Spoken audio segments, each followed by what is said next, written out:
RTI Live News. Ask for right. RTI Live News కి స్వాగతం. Psycho Jagan virus ను vote sanitiser తో ప్రక్షాళన చేసిన రోజు, సైకో పాలనకు చరమగీతం పాడిన రోజు సంక్రాంతి, రంజాన్, క్రిస్మస్ 3 పండుగలు ఒకేసారి వచ్చిన రోజు వెన్నుపోటు గొడ్డల వేటుకు పేటెంట్ జగన్ రెడ్డిదే. కుంభకోణాల నుండి ప్రజా దృష్టి మళ్లించడానికి ధర్నాల డ్రామా ఆడుతున్న జగన్ ముఠ.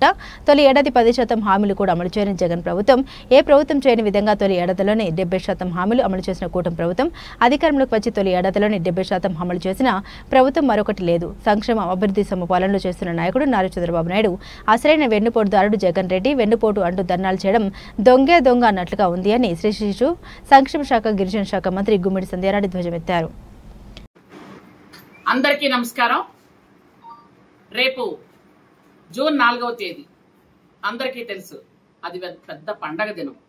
సంక్రాంతి, క్రిస్మస్, రంజాన్ 3 ఒకే రోజు వస్తే ఎలా ఉంటుందో అలాంటి పండగ దినాన్ని ఆంధ్రప్రదేశ్ ప్రజలు జూన్ 4వ తేదీ తీసుకొచ్చారు. కరెక్ట్ గా ఇప్పటికీ సంవత్సరం అయింది. జూన్ 4వ తేదీన 151 సీట్లతో పరిపాలన చేసిన సైకో జగన్మోహన్ రెడ్డి ఇక నువ్వు పరిపాలనకు పనికి రావు అని కనీసం ప్రతిపక్ష హోదా కూడా ఇవ్వకుండా ప్రజలు పక్కకు తోసేస్తే రేపు వాళ్ళు దీన్ని వెన్నుపోటు దినం అంటున్నారు.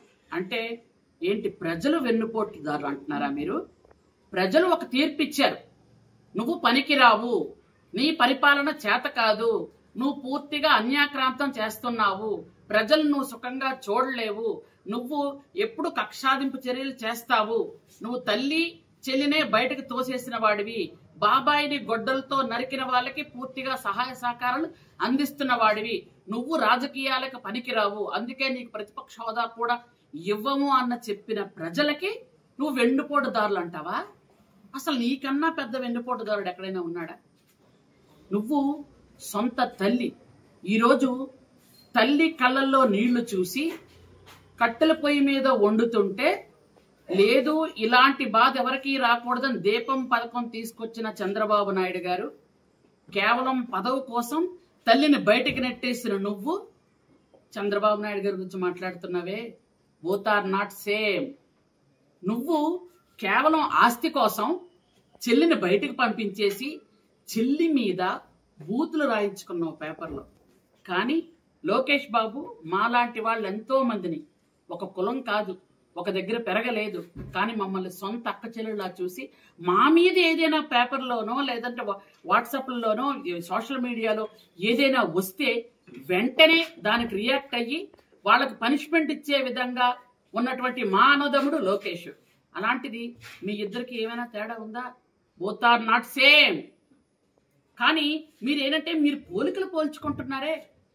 వెన్నుపోటుదారులు అంట. నీకన్నా వెన్నుపోటుదారుడు ఎవరుంటారు? నీకు పదవికి అడ్డంకమని మీ చిన్నానని గొడ్డలతో నరికేసినటువంటి నీ తాలూకా బంధువులే నరికారని నీ సొంత చెల్లి చెప్పిన తర్వాత నరికిన వాళ్లకు నువ్వు పూర్తి సహాయ సహకారాలు అందిస్తున్నావే. అలాంటి వాడివి నువ్వు వెన్నుపోటు గురించి మాట్లాడతావా? నీకు గొడ్డలిపోట్లు ఇవే బాగా తెలుసు. వెన్నుపోటు అంటే మీ తాతయ్య నీకు గుర్తుందో లేదో, ఆ రోజు మైన్స్ ఒక మహానుభావుడు ఎవరో పెట్టుకుంటే ఆయన దగ్గర లాక్కొని ముందు పార్ట్నర్ గా జాయిన్ అయ్యి తర్వాత లాక్కొని ఆయన చంపేశారే, దాన్ని వెన్నుపోటు అంటారు. ఈరోజు మీ నాన్నగారిని పెద్ద చేసినటువంటి కాంగ్రెస్ పార్టీలో నువ్వుండి పూర్తిగా లక్షల కోట్లు సంపాదించుకొని కాంగ్రెస్ పార్టీ మీదే వెన్నుపోటుగా రాజకీయాలు చేస్తూ సోనియా గాంధీ మీద వీడియోలు తీస్తూ సోనియా గాంధీని తిడుతూ రాజీవ్ గాంధీని తిడుతూ నువ్వు చేశావే, దాన్ని వెన్నుపోటు అంటారు. ఎవరో ఒకతను వైఎస్ఆర్ పార్టీ పెట్టుకుంటే ఆ ఇద్దరు నువ్వు లాక్కొని పార్టీ నీదే అని చెప్పుకుంటున్నావే, దీన్ని వెన్నుపోటు అంటారు. తల్లి చెల్లిని బయటకు తోసేసిన తర్వాత కుటుంబ వ్యవస్థకు వెన్నుపోటు పొడిచావే, దాన్ని వెన్నుపోటు అంటారు. బాబాయిని చంపిన వాళ్ళని వెనకేసుకొని తిరుగుతున్నావే, దీన్ని వెన్నుపోటు అంటారు. ఈరోజు 151 సీట్లు ఇచ్చిన ప్రజలకి కనీసం అభివృద్ధి సంక్షేమం చూపించకుండా ఎప్పుడు బటన్లు నొక్కుతూ నువ్వు మాత్రం అభివృద్ధి అవుతూ నువ్వు మాత్రం సంక్షేమం బాటలో వెళ్తూ నీ ప్యాలెస్ల మీద ప్యాలెస్లు కట్టుకుంటున్నావే, దీన్ని ప్రజలకు వెన్నుపోటు అంటారు. అంతేగాని నీకు మాట్లాడడమే రాదు అనుకున్నాను, కానీ ఈ మధ్య నీకు ఎసిడిటీ చాలా ఎక్కువైపోతున్నట్టుంది. ఈనో ఎక్కువగా వాడుతుండు, అప్పుడప్పుడు లండన్ వెళ్ళి వస్తున్న మందులు ఎక్కువ వాడుతుండు.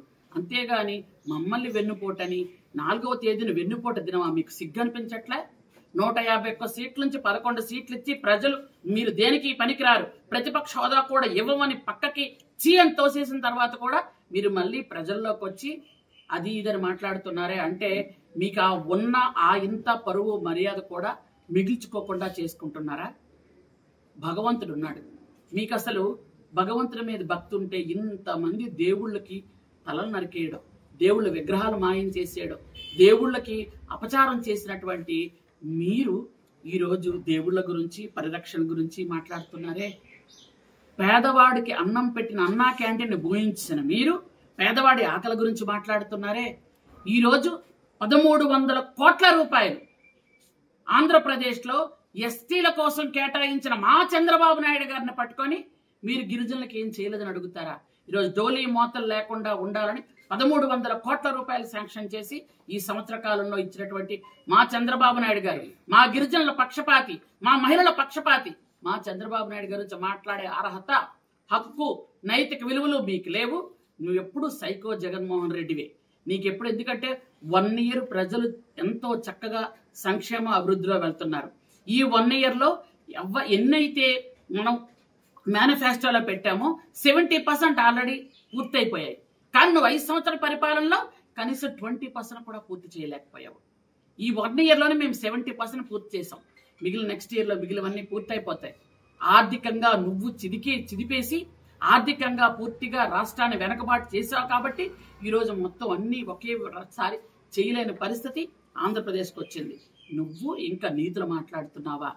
చేతగా నోడి చేతిలో అధికారం పెడితే గత 5 సంవత్సరాలు ఏ విధంగా చేసావో ప్రజలు గమనించే నిన్ను చీకొట్టారు. ఇంకా నువ్వు మళ్ళీ రేపొచ్చి మేమందరం కూడా 4వ తేదీన పండగలాగా, మహాయజ్ఞంలాగా, సంక్రాంతి, క్రిస్మస్, రంజాన్ ఒకసారి వస్తే ఏ విధంగా పండగ ఉంటుందో ప్రజలందరూ ఆ విధంగా జరుపుకోవాలనుకుంటే నువ్వు మళ్ళీ ఏదో విధంగా ప్రజల్లోకి వచ్చి ప్రజలను మభ్య పెట్టాలని చేస్తున్నటువంటి నీ తాలూకా ఆలోచన విధానానికి ప్రజల మరికాస్త చీకొడుతున్నారు. మీ కార్యకర్తలు మీ వెనక్కి రావట్లేదు. చాలా మంది మీ నాయకులే చెప్తున్నారు మా వాడు పనికిరాడు అని. కాబట్టి ఇప్పటికైనా బుద్ధి తెచ్చు.